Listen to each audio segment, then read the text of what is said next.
Invasion Day on the English Channel. Allied fighting men equipped with all types of firepower, with tanks, trucks, and bulldozers board landing craft for the long-anticipated assault on Fortress Europe. The breaching of the German West Wall is only another of the raids to beat down our enemies. North Africa, Sicily, Italy, New Guinea, the Bismarcks, the Solomons, the Carolines, the Marianas, and now France. Here on the coast of Normandy, Allied troops slash into Germans in the greatest amphibious operation of all time. Thousands of landing craft of all kinds unload the fighting men on the beaches.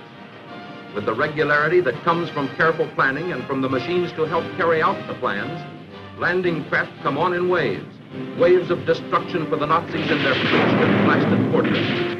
This is June 6th, D-Day on the French coast. At Detroit Diesel on D-Day -1, workers turn out to celebrate the completion of the 100,000th GM diesel invasion engine. General Manager W.T. Crow congratulates Factory Superintendent Jack Forsyth and other plant representatives on their accomplishment, and the men and women of Diesel are proud of their record.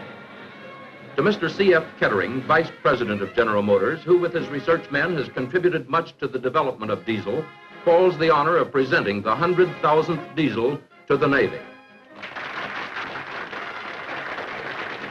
Mr. Crow, ladies and gentlemen of the Detroit Diesel, it's a great thrill to me to be out here and see this tremendous expansion that's come in this business.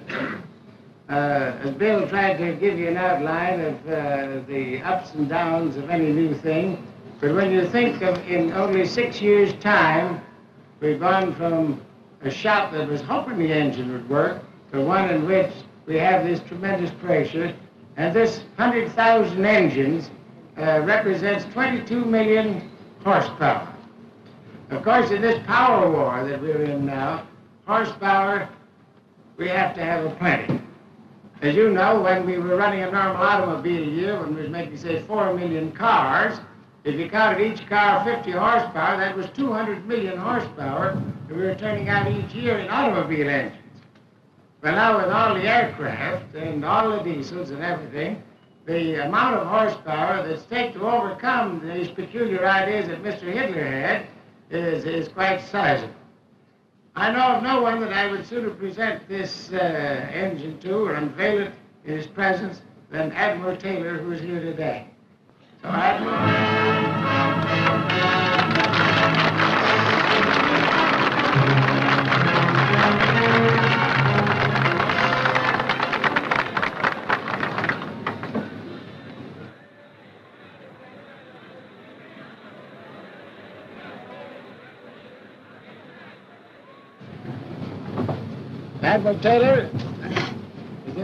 Admiral Taylor, I take great pleasure in presenting to you, as a representative of the United States Navy, this 100,000th engine.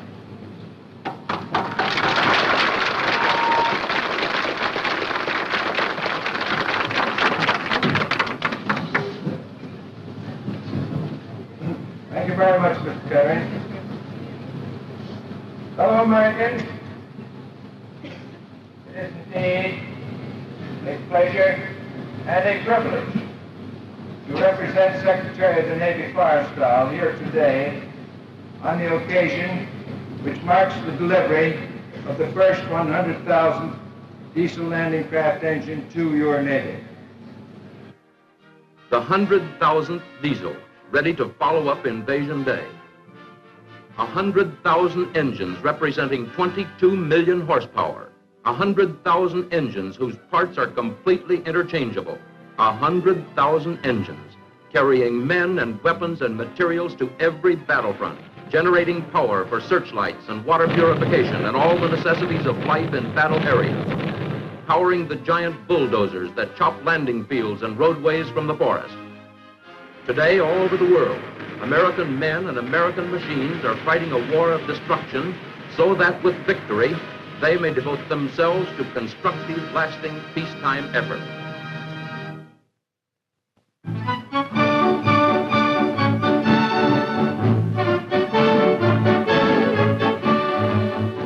It's the show for 1944 with emphasis on air-mindedness. The industries of Detroit join with the Army in the Army Air Show at the Detroit Airport. It's a far cry from the first automobile show, which introduced those flashy models of 1900 and 1901. But the Air Show follows in that tradition, with just about all of Detroit's industries represented. That's the GM exhibit there, for instance, marked by the glistening tent. Crowds pack jam the show every day, and there are special sessions like this morning's for night shift war workers and their families. Most of the old favorites of the days before gasoline rationing are here. Today, they're displaying machines of war in place of straight eights and convertible coupes with white sidewall tires. Here's Cadillac's M5 tank, Pontiac's anti-aircraft gun, Oldsmobile's automatic aircraft cannon, and here's Packard and Hudson. Ford presents the amphibious Jeep. And here's the Ford-assembled Liberator bomber, powered by Buick and Chevrolet-built Pratt & Whitney engines. These young ladies show keen interest in the Liberator. It's just like the one their Tom and Dick and Joe are using to blast the jets. General Motors, one of the largest producers of firepower, aviation power, and aircraft, is well represented. Chevrolet is here, and so is the Diesel Pancake. Fisher Body shows the General Sherman tank, one of the meanest weapons on tracks. Just ask Field Marshal Rommel. Johnny there tells his ma that Uncle Fred is a gunner on one of those babies. So Johnny wants to find out how the General Sherman takes them there and brings them back. He does. The airplanes draw the crowds, especially such favorites as Eastern Aircraft's Avenger torpedo bomber. But the big attraction seems to be over here. It's GM Truck and Coach's Duck. Do your stuff, Duck. And the Duck does, showing just how it helped in Africa, Sicily, Italy, and France. It's really something to hold the attention of these boys and girls. Sometimes there's hidden drama in a tank, in a gun, or in a plane that reminds somebody of somebody else in uniform. There is a comfort in the knowledge that the somebody out there has the best that can be built. And that comfort is what the 1944 show tries to bring to all the somebodies back here.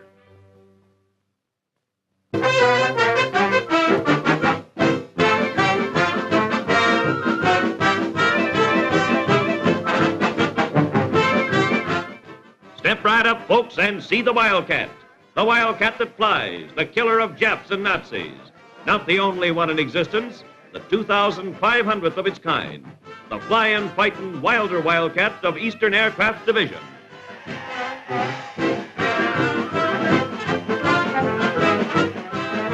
And here she comes.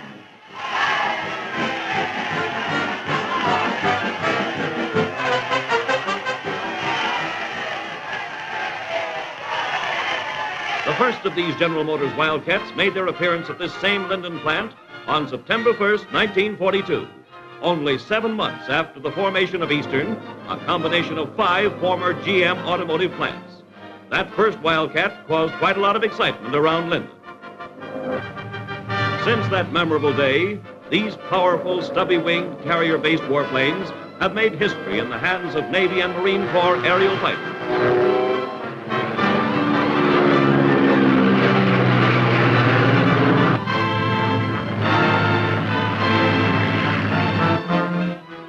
More than 10,000 of the folks of GM's Eastern Aircraft Division, the sole producers of the Wildcats, gathered in the Linden plant to witness the official christening and delivery to the United States Navy of the 2,500th of these famous fighter planes.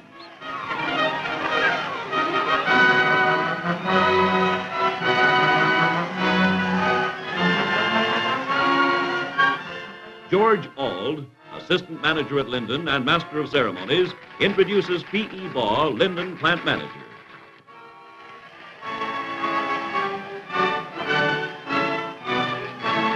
Officially representing the United States Navy, Rear Admiral C.H. Woodward salutes the workers of Eastern Aircraft Division for their fine record of producing 2,500 of these carrier-based fighter planes in such a brief period of time. In spite of almost constant design changes to keep the Wildcats the best lightweight fighter planes in combat service, Eastern is turning out more combat planes for the Navy than any other single producer.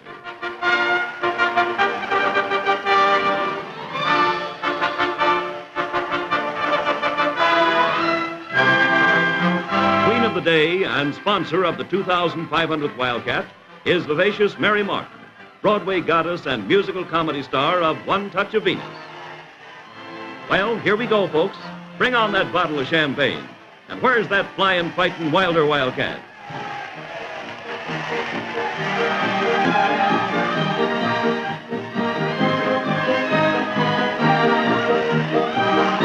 Let's go. Come on, sock it. Come on, socket. Get it. Go ahead and sock it. Come on. What you waiting for? Let's go. Yes, now. Come on. Yours. Sock it. There we go.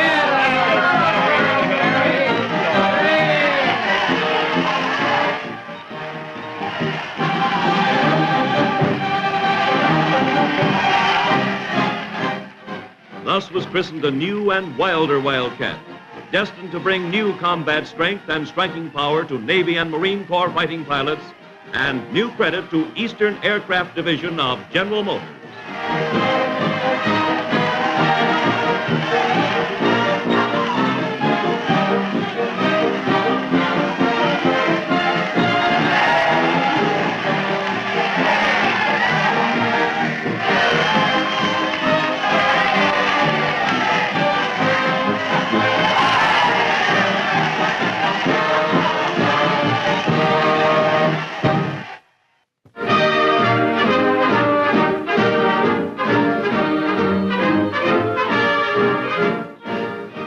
Indiana's largest Buick dealer is one of the first dealerships in the country to receive the Army-Navy E Award. When car production stopped, there was no retrenchment at Monarch Buick in Indianapolis. Monarch's enterprising president, William R. Kraft, went right out and found a war production job for his expert mechanics. Good mechanics can work it if it's made out of metal, said Mr. Kraft. So he acquired an adjoining building and organized a machine shop.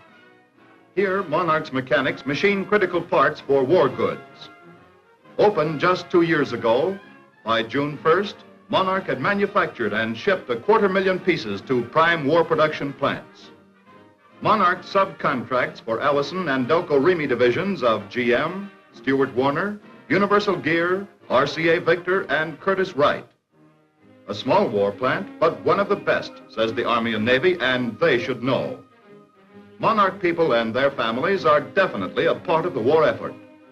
Colonel Enos tells the Monarch organization their production record is outstanding, but no soldier on the battlefront or on the production front can rest until victory is ours. To them, Lieutenant Colonel G.M. Enos presents the E for excellence.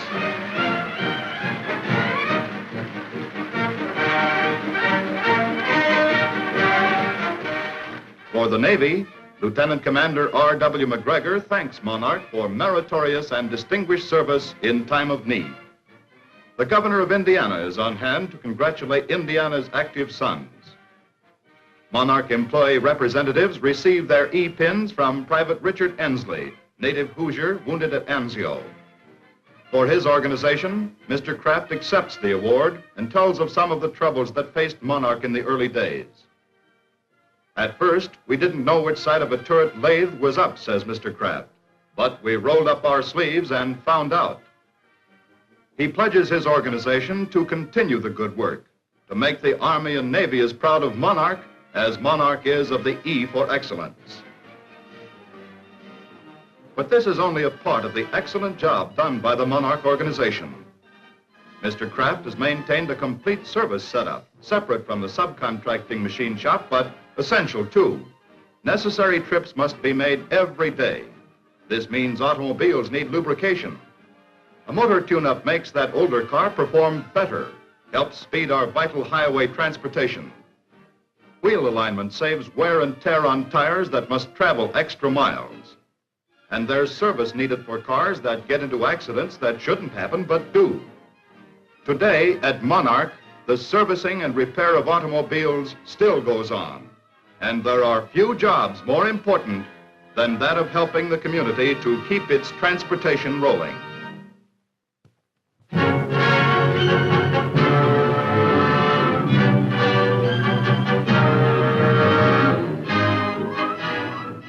Captain Don S. Gentili, famous American ace, pays visit to the GM division at Vandalia. The men and women who build propellers for several of Uncle Sam's fighter planes, including the Mustang, turn out in force to welcome the ace Mustang fighter pilot. Mr. W.J. Blanchard, General Manager of Aero Products, and Captain Gentili, with members of his family, arrive at the ceremony.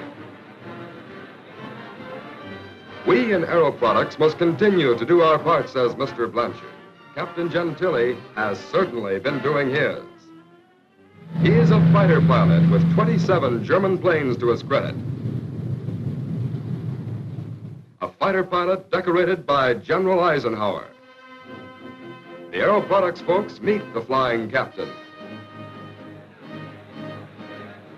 I'd rather be flying a Mustang than making a speech, says Captain Gentili. So I'll just thank you for the propellers you've sent to the Air Forces and tell you that production and bond buying are the things you can do to keep the boys on the victory trail. Now for a look at the plant to see the aeroprop in the making. Yes, it's a good job, a great job that America is doing. It's craftsmen, technicians, and flyers working together to bring defeat to the enemy and a return to the way Americans like to live.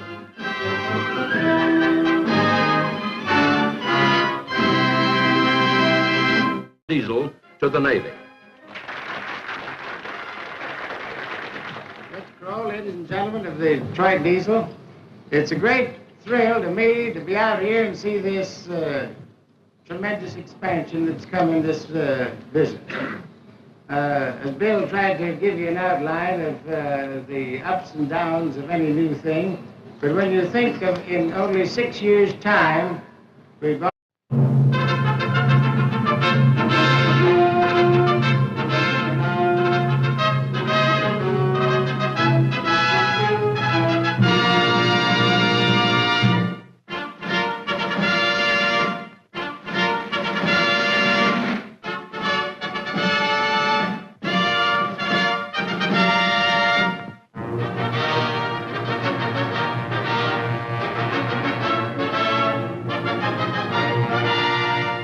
Invasion Day on the English Channel. Allied fighting men equipped with all types of firepower, with tanks, trucks, and bulldozers board landing craft for the long-anticipated assault on Fortress Europe. The breaching of the German West Wall is only another of the raids to beat down our enemies. North Africa, Sicily, Italy, New Guinea, the Bismarcks, the Solomons, the Carolines, the Marianas, and now France. Here on D-Day -1, workers turn out to celebrate the completion of the 100,000th GM diesel invasion engine. General Manager W.T. Crow congratulates Factory Superintendent Jack Forsyth and other plant representatives on their accomplishment, and the men and women of diesel are proud of their record. To Mr. C.F. Kettering, Vice President of General Motors, who with his research men has contributed much to the development of diesel, falls the honor of presenting the 100,000th on the coast of Normandy. Allied troops slash into Germans in the greatest amphibious operation of all time. Thousands of landing craft of all kinds unload the fighting men on the beaches. With the regularity that comes from careful planning and from the machines to help carry out the plans, landing craft come on in waves. Waves of destruction for the Nazis in their breached and blasted fortress. This is June 6th, the day on the French coast. And Detroit Diesel